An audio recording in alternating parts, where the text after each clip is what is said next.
Bem? Tá gravando? Tá. Graças a Deus, igreja. Boa noite. Bem. Hoje nós vamos conversar a respeito da fé, coisa que nós já falamos aqui há muito tempo, mas eu quero, nessa noite, pela graça de Deus, dizer para os irmãos assim: qual a relevância da verdadeira guerra? O que é que você enfrenta na verdade? Porque muitas vezes você tem um inimigo que você está guerreando com outra coisa que não é seu inimigo, e por causa disso você está canalizando a sua força para um endereço errado, e é isso que a gente vai falar hoje. Tá? Então abre comigo rapidamente Evangelho de João, capítulo 1. Nós vamos ler bem fragmentado, nós vamos montar um pensamento com a palavra de Deus hoje. Então, Evangelho de João, capítulo 1, versículo 12. Estão comigo? Diz assim: mas a todos quantos o receberam, deu-lhes o poder de serem feitos filhos de Deus, a saber, aos que creem no seu nome, os quais não nasceram do sangue, nem da vontade da carne, nem da vontade do homem, mas de Deus. Então olha só que interessante: e o verbo se fez carne e habitou entre nós, cheio de graça e de verdade, e vimos a sua glória como glória do unigênito do Pai. Então pode parar aqui. Todos quantos o receberam, está falando de Jesus Cristo, deu-lhes o poder, de serem feitos filhos de Deus. A palavra poder aqui é condição de escolha no grego, a ideia dela é condição de escolha. Então, se você for tirar aqui, deu-lhes a condição de escolher ser filho de Deus, ou ser feito. O que é ser feito? Porque na verdade Deus nos fez filhos, significa que nós somos fabricados por Deus em forma de semente. Por que em forma de semente? Jesus quem é? Ele é a palavra, não é? E ele disse que o semeador saiu para semear. Semear o quê? A palavra. Então quando você recebe Jesus, você na verdade recebeu uma palavra ali. Você não sabe qual foi, mas ela entrou. Por isso você nasceu de novo. Então aquela palavra que te fez nascer de novo é a sua nova natureza em forma embrionária. É que nem a mulher quando tem a concepção, naquele instante que ela fica grávida, é a mesma coisa. Já tem um ser vivo dentro dela. E na verdade é a palavra de Deus que está em nós, quando nós nascemos de novo. Então o que eu quero dizer com isso? Naquele instante você recebeu algo da parte de Deus, que é a condição de escolha, a possibilidade de mudar. Você perdeu a escravidão do pecado. O que é isso? Antes você fazia coisas que você não conseguia sair daquilo, era sempre aquilo, mesmo contrário da sua vontade. Você nem estava a fim de ir, mas talvez você pensasse assim: não tem nada para fazer, eu vou lá. Às vezes a vontade era muito, a vontade sua não era nem de ir, mas alguma coisa te puxava e você cedia. Agora, quando você recebe esse exousia, que é a palavra grega aqui, você ganha a condição de resistir para pensar. Então, por exemplo, minha sugestão é que você pensa antes e vai tomar decisão consciente se você vai ou não vai pecar. Está claro por enquanto? Então é isso que esse poder nos dá. Agora vai comigo para João capítulo 3 aí, avança um pouquinho. João capítulo 3, verso 3. A isto respondeu Jesus: em verdade te digo que se alguém não nascer de novo, não pode ver o reino de Deus.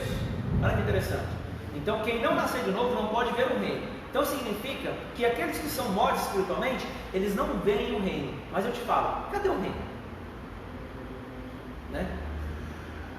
Mas a ideia é que o reino ele não é percebido pelos olhos naturais.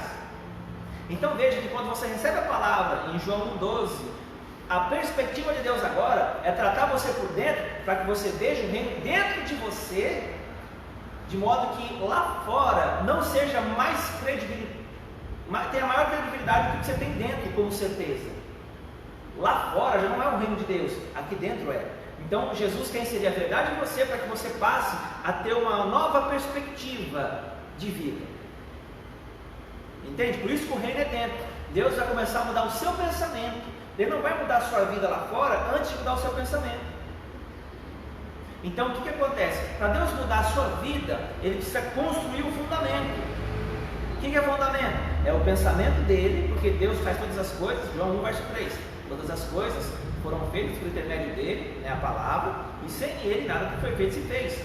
para que Deus mude a sua vida, Deus tem que falar com você, fazer você pensar como Jesus pensa, mudar o seu coração para que você sinta como Jesus se sente com essa verdade que ele carrega. E aí você vai o quê? Liberar a palavra profética. O que é a palavra profética? É a palavra que Deus falou com você nas Escrituras. Então, Deus falou dentro, você nasceu, tem um reino, já entendeu a revelação, você vai falar. Quando você fala, essa palavra tem o poder de recriar a situação que está ruim. Então, é assim que funciona a palavra profética de Deus. A palavra profética é uma palavra que anuncia o futuro. Então, sempre que você ouvir palavra profética, é uma palavra que vai anunciar o futuro, o que está para acontecer. Então, isso é palavra profética. Então, o que nós vemos? Quem não nascer da água, quem não nascer de novo, não pode ver o reino de Deus. Aí a questão é, se em João 1, verso 12, fala assim que a todos quantos receberam, como você recebe Jesus? Nascendo de novo. Recebeu Jesus, nasceu de novo, porque senão você não nasce de novo. O novo nascimento é você receber Jesus. E aí o que acontece? Só que esse novo nascimento acontece como? Romanos 10, 17. Sabe não? Ora, a fé vem pela pregação, ou a fé vem pelo ouvir, e ouvir a palavra de Deus. Então o que acontece? Para que eu venha nascer de novo, ou seja, para que eu possa escolher a responder o reino de Deus, e não mais ao meu pecado, eu preciso ouvir a pregação, num primeiro momento. Depois, para que eu possa pregar, eu preciso ouvir a palavra de Cristo. Então, para converter, Deus usa a pregação, mas para relacionamento, Deus usa a palavra de Cristo. A palavra no grego é rema. A rema é a palavra audível, é a palavra soprada no seu interior, é a palavra que Deus revela dentro de você. Então, para pregar, eu preciso ouvi-lo. Para nascer de novo, eu preciso ouvir o pastor com a palavra profética. Porque se ele não tiver, tudo que eu posso alcançar são homens carnais melhorados. A pessoa perde alguns hábitos, melhora aqui, melhora ali, mas o coração dela é cheio de rapina. O que é isso? É cheio de mácula, não perdoa, é invejoso, é cobiçoso, é avarento, mentiroso, mas dentro da igreja é vence. A pessoa tem só o rótulo da Coca-Cola, mas por dentro é Pepsi. Não que seja ruim, mas eu só estou dizendo que a ideia é a imagem trocada, não é o que o rótulo mostra. Então, se a fé vem pelo ouvir e ouvir a palavra de Deus, eu preciso entender que Deus, Ele quer que o reino se estabeleça primeiro no meu coração. E aqui é que começa o conflito. Agora você vai comigo para Gálatas no capítulo 5, no verso 16. Nós já falamos sobre isso, alguns até sabem o que isso significa. Mas agora que você nasceu de novo, a sua guerra verdadeira é essa aqui. Digo, porém, andai no Espírito, e jamais satisfareis a concupiscência da carne. Porque a carne milita contra o Espírito, e o Espírito contra a carne, porque são opostos entre si, para que não façais o que porventura seja do vosso querer. Então, qual é o âmago ou o objetivo da guerra entre carne e Espírito? A vontade. Para que porventura não façais o que seja do vosso querer. Então a carne e o Espírito disputam pela minha vontade, porque eles são opostos entre eles, e um vai guerrear contra o outro. Não tem como eu fazer o que é carnal espiritualmente. Isso chama-se religião. Quando uma pessoa pega a palavra de Deus e pratica ela de um modo não renovado da sua mente, ela está o quê? Expressando algo espiritual de uma forma natural. E isso é religião. A religião é a espiritualidade, na verdade é a carne tentando dar forma à espiritualidade. A religião é a carne, ou seja, é o pensamento humano tentando fazer o que é espiritual. E Jesus falou assim: os que estão na carne, Romanos 8, verso 8, não podem agradar a Deus. Não podem, ou seja, não é o que está na carne aqui dentro, é o que pensa como o homem pensa, o que pensa como o sistema do mundo, que só usa os critérios do mundo para avaliar a vida, para avaliar as pessoas, as coisas e a sua própria circunstância, e até mesmo Deus. Quando, eu vou ter que entrar aqui, quando Moisés fala assim, o primeiro mandamento que ele dá lá: não farás para ti nenhuma imagem de escultura. Lembra lá em Êxodo, capítulo 20? Não farás para ti nenhuma imagem de escultura. Imagem de escultura é o diabo desfigurando o âmago da compreensão da sua vida. Eu vou esclarecer para você. Da onde vem uma imagem de escultura? Ela vem de um pensamento. E tudo que Deus pensa é verdade, o que Deus não pensa não é. Então a imagem de escultura, o que é? É quando o diabo consegue na minha mente construir um pensamento completo, para que quando ele me mostrar alguma coisa, eu já possa reproduzir e interpretar segundo esse estilo. Estão entendendo isso ou não? Eu vou repetir. Porque o que é uma imagem de escultura? O que é o que Deus manda fazer? Deus não manda fazer, na verdade. Não farás para ti nenhuma imagem de escultura. O que é imagem de escultura? Toda imagem ela começa no meu pensamento. Ninguém faz nenhuma imagem dessa aqui, por exemplo, sem que ele não tenha pensado ou visto em algum lugar antes. Então tem que estar registrado aqui para ele poder fazer. Então o que acontece? A verdade ou a fé, ela vem pelo ouvir a palavra de Deus. Então uma imagem de escultura, ela vai sair de um pensamento errado, você concorda? Porque a imagem verdadeira é da palavra. A imagem que não vai da palavra, ela é oposta, ela é mentirosa. Quando Jesus revela Satanás como o pai da mentira, ele está dizendo que Satanás engana o homem na sua mente e faz ele ver os fatos diferente do que Deus vê. E porque ele vê diferente, ele está preso no engano que o diabo já preparou na cabeça dele para avaliar o que ele está passando. Estão entendendo? E aí o que acontece? Ele sequestra a sua emoção, porque você está vendo a situação, é documento para você, quando é carnal, ver a situação, pô, é fato. Aí você está sentindo, poxa, eu estou sentindo. Então não tem como você fugir dessa célula que o diabo prende o ser humano na mentira que ele colocou na cabeça. Então isso é uma imagem de escultura, mas criada pelo diabo, não por você, porque ele colocou um pensamento, ele fez você acreditar, e você fabricou aquilo obedecendo aquilo que você pensou e sentiu. Está entendendo? É isso que é a imagem de escultura. Não é a imagem da santinha ou daquilo outro. Isso aqui, ó, Deus não está nem aí para isso. Embora é lógico que Deus não aprove, mas o problema não é esse. O problema é que a pessoa vê diferente. E o que acontece? Ela vai ver uma realidade de uma forma que Deus não fez. Não foi o que Deus prometeu ou que Deus colocou no propósito.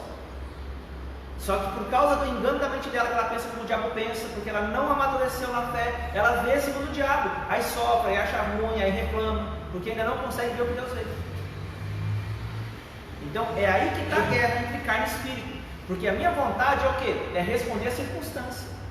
E aqui eu quero dar um exemplo financeiro, que é o que acontece com muitas pessoas. Por quê? Por que você vai dar financeiro, pastor? Porque Jesus falou aqui, ninguém pode servir a dois senhores, ou serve a Deus, ou serve ao dinheiro. Então, quando eu cito exemplos financeiros, é porque são geralmente esses pontos de domínio que o diabo tem para tirar o que é de Deus e colocar nos pés do diabo. Aí eu vou te dar um exemplo. Você tem uma dívida, você tem R$100 na sua mão. Você pagou tudo que você tinha, mas tem uma conta para pagar. Você só não tinha tirado do seu dízimo. Aí acontece um problema. Você fala, nossa, até pensa, vou dar meu dízimo agora, não tem mais nada. Aí de repente aparece um problema. E vai te custar exatamente os R$100. O que é aquilo? É uma imagem de escultura. Por quê? Porque está tentando tirar o que é de Deus dele. Vocês estão entendendo o que eu estou falando? É um meio que o diabo tem que colocar na sua frente para fazer você acreditar que aquilo é mais importante do que a sua obediência. O que acontece? Você desobedece, abre uma porta para ele entrar na sua vida e ele vem com os dois pés no seu peito assim e começa a destruir.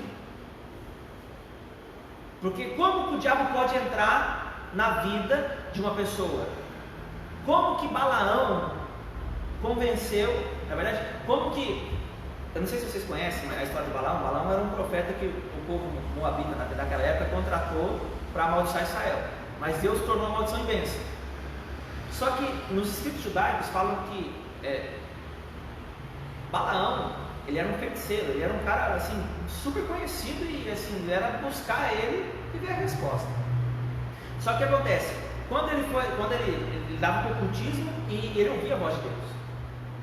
Só que acontece, quando ele foi procurado na condição dele lá de feiticeiro, a entidade falou para ele que não tinha jeito de atacar o povo de Israel, porque era protegido por Deus. Mas na verdade tinha uma saída, uma só: fazendo eles quebrarem a lei do Deus deles. Se vocês fizerem, eles quebrarem a lei de Deus deles, aí a gente consegue. E foi assim, porque o povo não quebrou naquele primeiro momento, naquele texto de maldição ali, né? Números capítulo 23, você vai achar isso aí, capítulo 21, para trás você acha isso aí, esse contexto. Aí você vai achar a situação. Lá na frente, depois eles pisaram na bola, mas naquele momento, Balaão não conseguiu. Porque toda vez que ele ia falar, Deus usava a boca dele e abençoava. Na hora que ele ia amaldiçoar o povo, Deus entrava na boca e abençoava o povo de Israel. E o rei que contratou ele ficava louco, mas não é para você abençoar, para você amaldiçoar, não sei o que, e até que chega uma hora e fala assim: porventura posso eu amaldiçoar o que Deus abençoou? Então, para que a maldição entre, tem que haver a quebra da lei. O diabo é um acusador. Se não tem quebra de lei, não tem por onde ele entrar. Por isso que ele fica em derredor. Ele fica esperando uma brecha, e a brecha é quebra do mandamento. O diabo não tem outro jeito. Na verdade até tem, quando Deus fala assim, ó, agora você vai provar, você vai fazer alguma coisa, Deus libera, mas é muito pouco provável de acontecer, é menos frequente do que a quebra do mandamento. Então a imagem de escultura é uma situação que o diabo põe diante de mim para roubar o que é de Deus e eu prostrar lá, eu prostro dinheiro lá. Aí o que acontece? Eu não entendo, porque eu nunca consigo ter uma proteção e uma segurança nas coisas que eu faço, porque eu acho que Deus me entende, Deus te entende. A questão é que se você não entender o que Ele entende, mesmo Deus te entender, Ele não pode fazer nada com você. Por quê? Porque não há por onde Ele responder. Quem responde a desobediência é o diabo. Então, onde ele pega a pessoa? Pega no engano. Ele joga a circunstância, você tem a mente caída, concorda com a circunstância, entrou no laço. Estão entendendo, igreja? Então é assim que o diabo trabalha. E aí o que acontece aqui? A guerra entre espírito e carne é que muitas vezes, nesse meio tempo de prostrar o dinheiro, por exemplo, vou usar o mesmo exemplo, você até pensa, não, eu vou dar. Só que daqui a pouco acontece alguma coisa, não vou dar não, vai ter jeito não. Esse aqui não. Sabe, essa guerra é pela sua vontade, porque é aqui que está o fundamento onde Deus vai construir, ou o diabo vai construir alguma coisa na sua vida. Porque se o reino de Deus ele está dentro, o do diabo já estava antes. Porque até se você é filho de Deus, você era filho do diabo. Como assim, pastor? Eu não. É assim, Jesus falou. Que ou quem é nascido de Deus é filho de Deus, quem não é, é filho do diabo. Não, pastor, que absurdo é esse? Está escrito. Está escrito. Aí me prova, pastor. Vamos lá, vou mostrar aqui, ó. Vai comigo para João capítulo 8.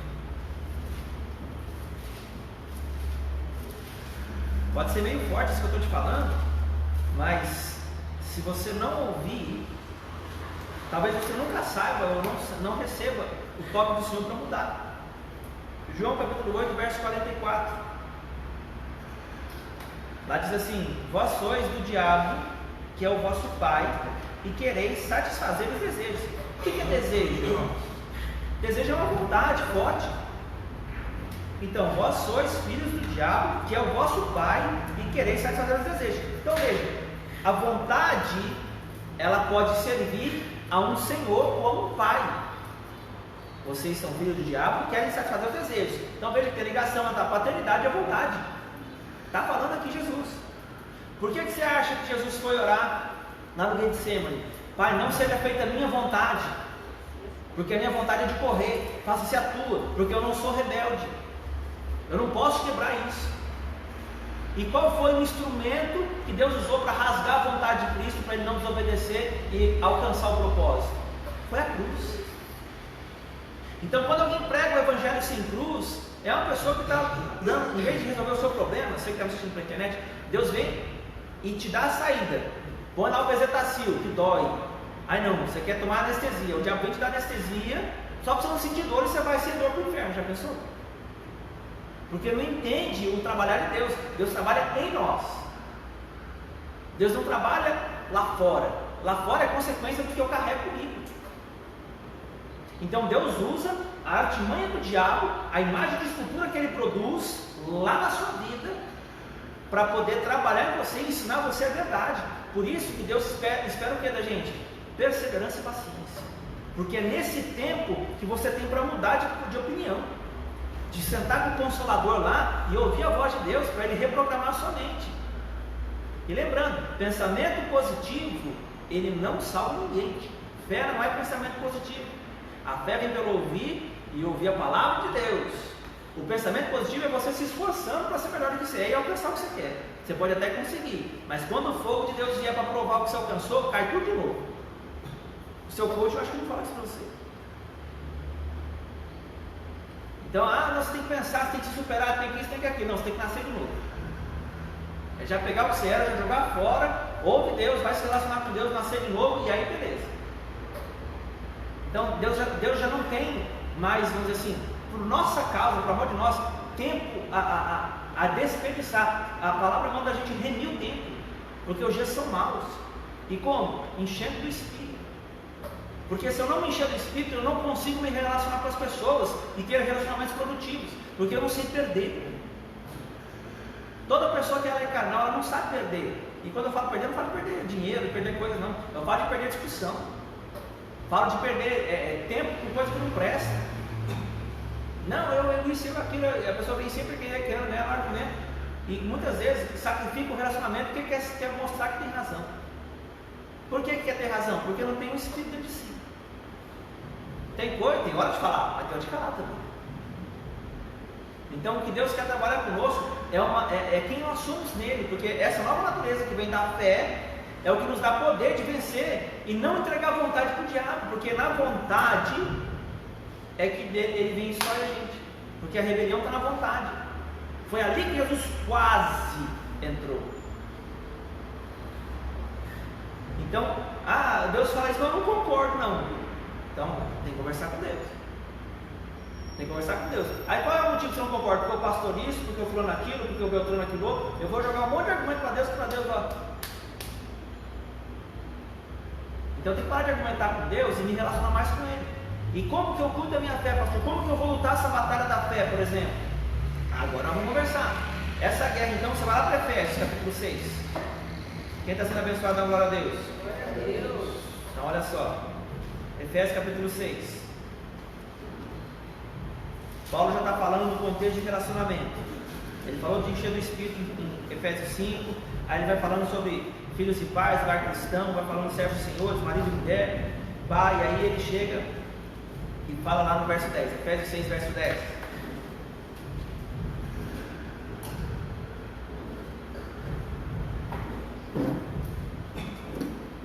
Estão comigo?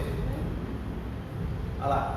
Depois de falar dos relacionamentos todos, os mais diversos possíveis, ele fala assim: quanto ao mais, sede fortalecidos do Senhor e na força do seu poder. Pode parar aqui.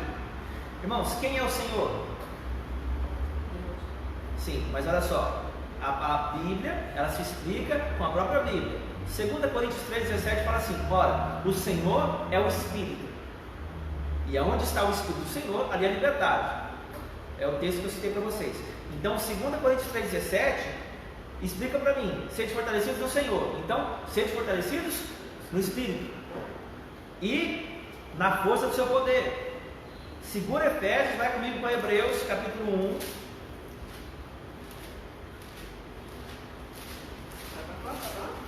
Hebreus, capítulo 1. Nós vamos ler o verso 3. Aqui o autor de Hebreus está falando de Cristo.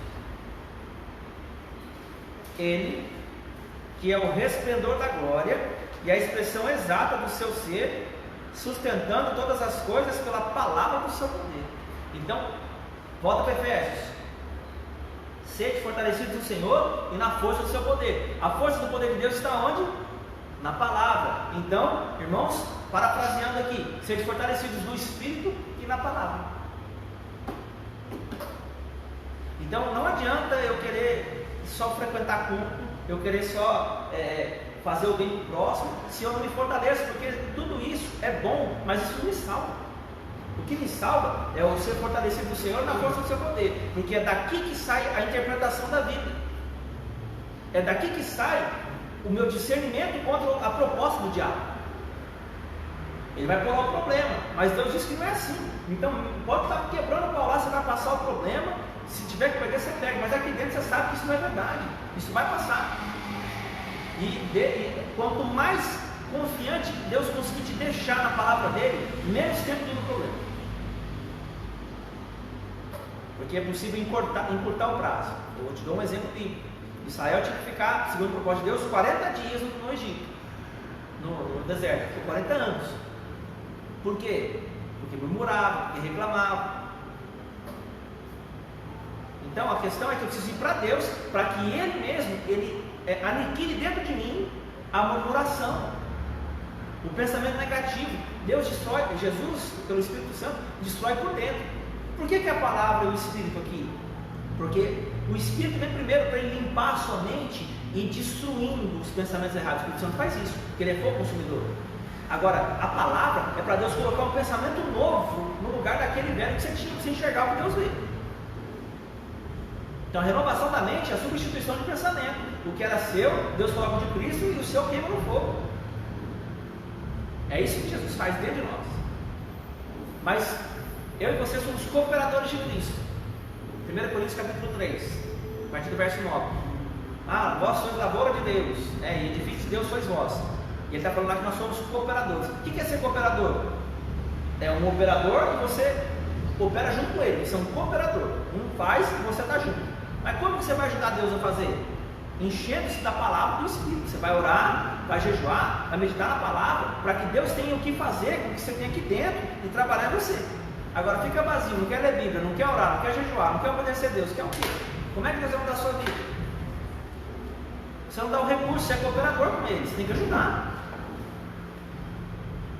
Então não é só cobrar, esperar isso aqui, porque se esperar sem buscar, sem se encher do Espírito, não tem problema, não tem solução. Então quanto mais rápido eu for para Deus, menos o diabo me rouba.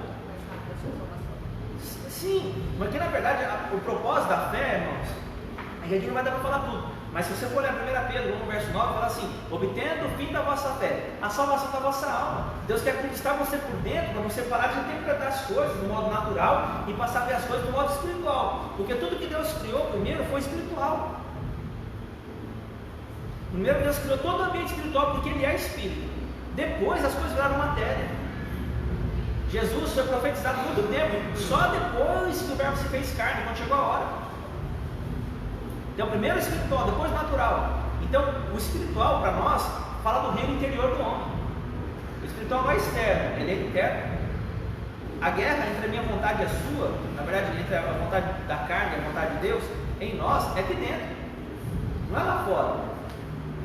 Então não adianta você repreender o Satanás lá se você ainda quer fazer a vontade do Satanás. Tem que ir para Deus, trabalhar em você, modificar a vontade. Isso é um processo. Isso não é simples, isso é um processo, é constante. Então eu tenho que pelejar aqui dentro, tenho que vencer aqui. Porque se eu vencer aqui, acabou para ele. Porque ele vai propor um negócio lá fora, o meu coração mudou, já não entra mais. Porque qual que é a ideia do diabo? Ele te lança um problema, porque ele precisa acessar seu coração. Então, por onde ele entra? Pelos olhos e pelos ouvidos principalmente. Você está vendo coisas, está ouvindo coisas.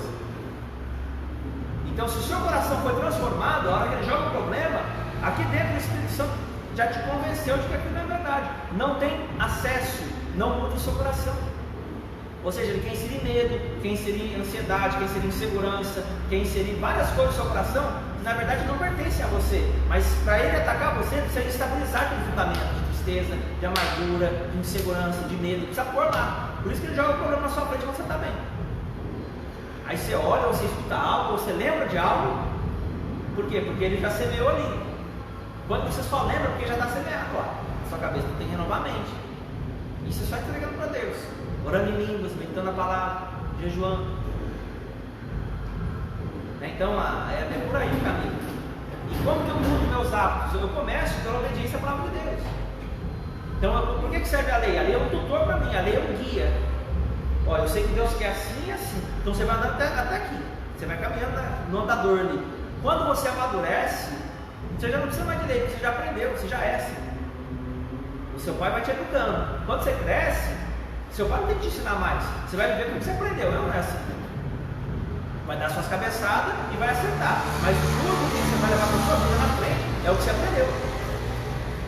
Então Deus dá a lei para que você seguir. Não vou por aqui, porque meu pai disse que é bom aqui, aqui também. E aí você vai. Daqui a pouco isso já está em você. Mas para estar em você, você precisa estar em comunhão com Deus. Porque Ele vai falar dentro de você, porque Ele tem que mudar a sua mente. E Deus só muda a mente falando. Aliás, Deus faz tudo falando.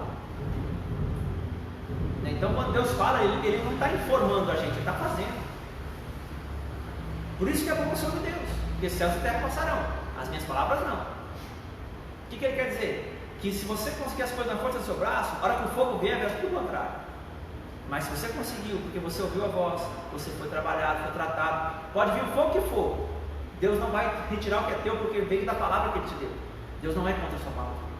A palavra sustenta tudo.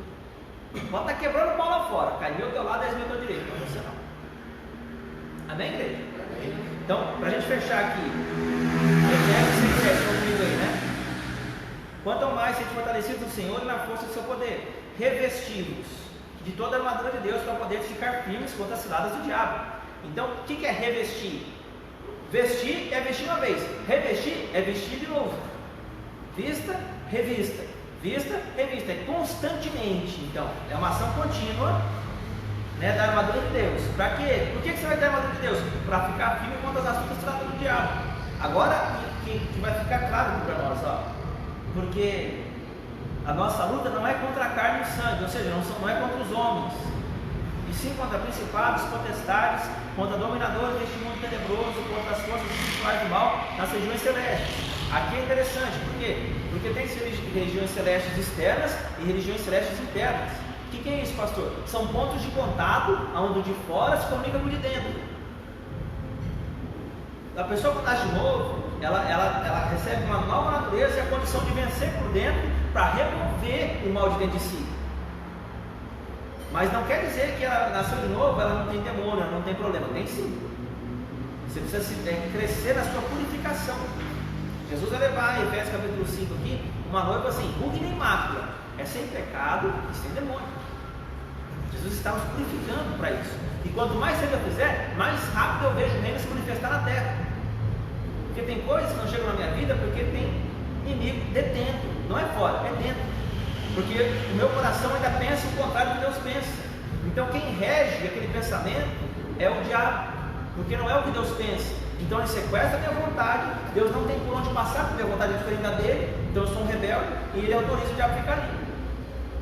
Então o propósito de Deus através da cruz é mudar a minha vontade e a sua. Glória a Deus, eu vi um amém. Glória a Deus. Porque Deus quer nos mudar, e se nós não formos transformados, não tem jeito de herdar o reino, porque o reino não vem de visível aparência, ele está dentro. Só que lá fora, quando o fogo vier e Deus te mudar, o fogo vai pôr para fora o reino. O que é isso? Você vai ver tudo que Deus falou acontecendo. Tudo que Deus falou acontecendo. E coisas que nem olhos viram, nem ouvidos ouviram, nem jamais subiu o seu coração. É o que Deus tem preparado para você. Às vezes está pensando lá, Deus vai me dar uma casa, um carro, isso e aquilo. Deus tem coisas infinitas para colocar na sua vida. Deus não tem miséria. 1 milhão, 2 milhões, 50 milhões. Para Deus não é uma coisa de 5 reais. Deus não dá prato, não faz diferença. A gente aqui pensa que Deus não liga para as nossas necessidades, mas Ele liga sim. Só que você tem mais necessidade da palavra dele do que do dinheiro que você pede, do que do namoro que você precisa, do que da situação que você tem que resolver. Ele sabe que a palavra vai te socorrer por dentro. O problema é aqui, ó, o campo de guerra é aqui.